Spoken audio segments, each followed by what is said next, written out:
Le président Trump est clair sur ce qu'il attend de ses droits de douane. Les gens qui vont gagner de l'argent sont ceux qui fabriquent des voitures aux États-Unis. En dehors des États-Unis, ce sera leur affaire. Je ne me préoccupe pas trop de cela.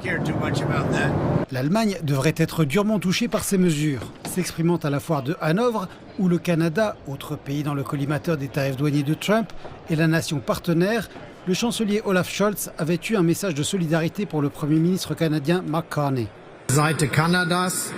Nous sommes aux côtés du Canada. C'est un pays indépendant et souverain et nous travaillons tous ensemble pour veiller à ce que la voie erronée du protectionnisme ne détruise pas les opportunités de croissance du monde entier.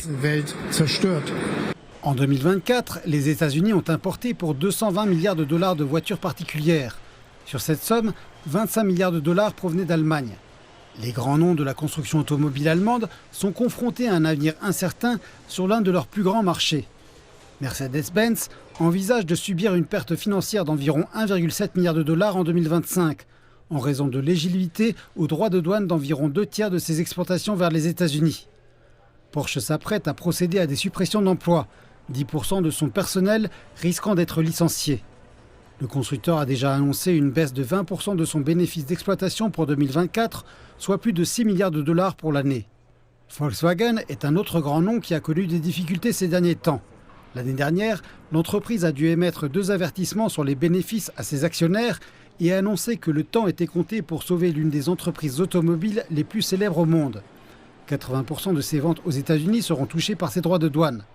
La présidente de la Banque centrale européenne, Christine Lagarde, est la dernière dirigeante européenne en date à avoir déclaré que l'Europe devait défendre ses intérêts et répondre par ses propres mesures. Mais quelles sont les options réellement disponibles et dans quelles mesures peuvent-elles être efficaces ?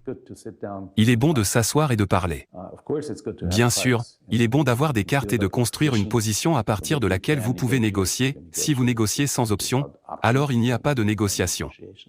L'Europe a des options, l'UE a des options. Mais nous devrions atténuer la rhétorique et commencer à négocier. 10% du PIB de l'Allemagne et 20% des revenus industriels générés ici proviennent de l'industrie automobile. Ce secteur emploie directement et indirectement plus d'1 million de personnes. Aujourd'hui, les constructeurs automobiles allemands sont confrontés à des suppressions d'emplois et à des pertes de revenus importantes en raison de la politique commerciale de l'un de leurs principaux alliés.